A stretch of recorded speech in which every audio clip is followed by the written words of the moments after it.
Welcome to Twale TV. Welcome to Twale TV. Well, quickly, let's get into the weekend's games analysis before we come into the main points that we'll be talking about today. Well, starting with Leicester City, Chelsea. I'm happy for my club, Chelsea. Third win on the trot, haven't beaten Leeds and then Dortmund, and now Leicester City. This is good news for Chelsea fans. I have to say, I've been saying we need to have at least few games on the trot for we to fall in love back with Graham Potter. And he's just halfway there. He's gone three for us. Tottenham, Nottingham Forest. Well done to Tottenham. I've got something to talk about Tottenham on this same podcast, but this is just analyzing the results. Well done, Tottenham. Crystal Palace. This is the same Nottingham Forest that beat the big boys, that beat Liverpool. Okay? So this is the same Nottingham Forest, Anyway, don't let's go into that. I'm coming to Tottenham. Crystal Palace, Man City.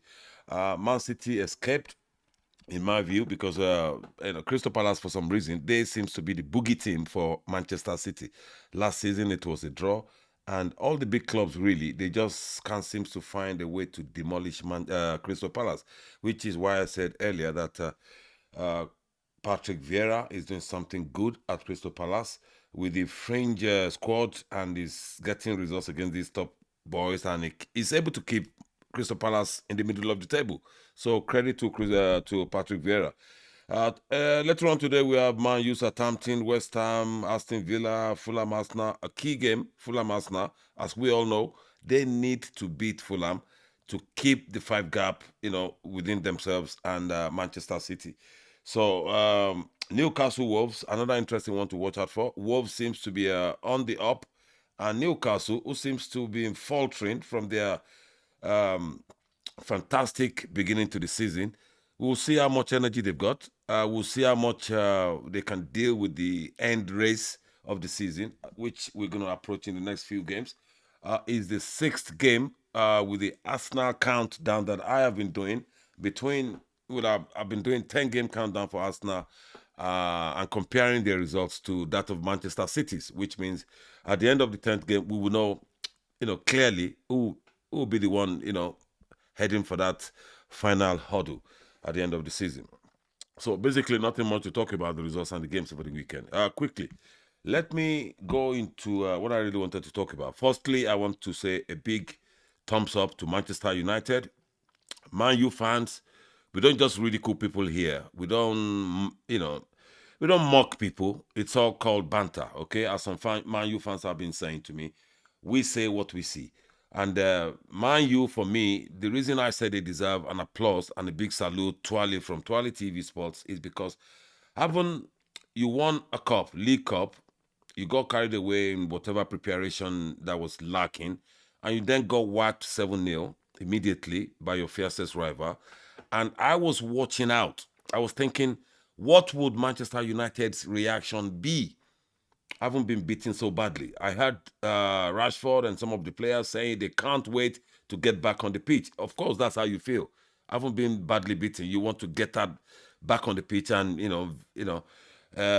spell out your frustration to the old fans and let them know that yes, you're really capable of being a better team again. And I was no different. I was watching out for their next game with keen interest, and then watching the way they played, my oh my, and I thought, wow, okay, this is a good team spirit. This is a foundation of a solid team. Eric Ten Hag has done something spectacular with those set of boys because you don't just come back from a 7-0 beating with a 4-1 or so, trashing of their rivals, I think in the Europa League. And I thought it wasn't just the result, it was the game, it was the way they played. I was watching out for their mental capability, their passing accuracy, and everything was on point. It was the same way when Arsenal had their first defeat of the season, I think on their sixth game. And people were mocking them, including me, that, oh, Arsenal's unbeaten, run beaten, because they've had 5 wins on the trot. And they were beaten. And I thought, okay, let me wait and see. They were beaten by Manchester United anyway, in which game they played better than Man U. And I was waiting to see how would Arsenal cope? How would they respond? And they came back after that defeat to Man U at the beginning of the season with a fantastic thrashing. I can't even remember who they beat afterwards. And it was their performance in that win that signaled to me that these guys mean business, that this team looks a bit different. And then towards the middle of the season, I was able to confirm that this team is different. And I've been singing that song since, that this Arsenal team, I tipped them for the title. They're different. So that's that on Man U, coming back really well against, after the defeat to Liverpool. Well done to you, Man U fans. We give you that one. Well done. No more banter from us to you. You're back on track. So, and then there's a Tottenham drama. Okay, immediately after Tottenham were knocked out of the Champions League by AC Milan, there was a press conference by Antonio Conte, which signaled to me, wow, this guy looks like he's giving them a signal that, hey, sort yourselves out. I don't care. I'll leave. That's what top managers do. They do not compromise. They do not have middle grounds because of the winning mentality, because of what they believe in. And it's the same reason why they've been winning. It's the same reason we call them winners. It's the same reason we call them top managers. So if you try to meddle with their organization, with their style of arranging or coordination and coordinating, whatever, they come back at you very strongly and very clearly. You can see that from the likes of Mourinho, Pep Guardiola. The same thing Antonio Conte said in that in that press conference, that, excuse me, I don't get the support from you fans, and you don't seem to know the reality. That's the word. The word he said is they don't want to accept the reality. That's the word he used. He can't be bothered with all the shenanigans going on at Tottenham. We said it. I said it on this channel that I was angrily actually talking to Tottenham fans that, what exactly do you want? You're criticizing Antonio Conte. Is he the fault? He's not the fault. You've had your problem since. For the last 10 years, you've had the same problem. Okay, you don't seem to know what you want. Okay, you have top managers, then you have the reason to get rid of them. I said it about Mourinho. You let him go in the final. He took you to a final. If you really wanted a cup, you will keep him. But I've given my views why I thought they sacked him. Anyway, so he has spelled it out very clearly to you, Tottenham fans, and to your chairman. So it's in your court. Mess with him, he's gone. And you're back to square one. That's my view. And look at the result. Look at the result you got against Nottingham Forest. So he knows what he's talking about. If you have a blip because you were expected to carry on in the Champions League and you were knocked out, you couldn't, live up to Milan's defensive capabilities, then it's your fault. He's trying to build a team that will be able to do big things and become one of the big boys. You don't seem to know that it takes time, even with a top manager. Okay? He's a proven manager, rather. So it's those kind of people you leave in place to carry on with their jobs. But Tottenham, if you like yourself, carry on. They run your mouth and mess with Antonio Conte said. He will come back to haunt you. He will come back to bite you by the bum, on the bum, by the bum, whichever one. You are in trouble if you're not careful. Antonio Conte is your savior. I said it.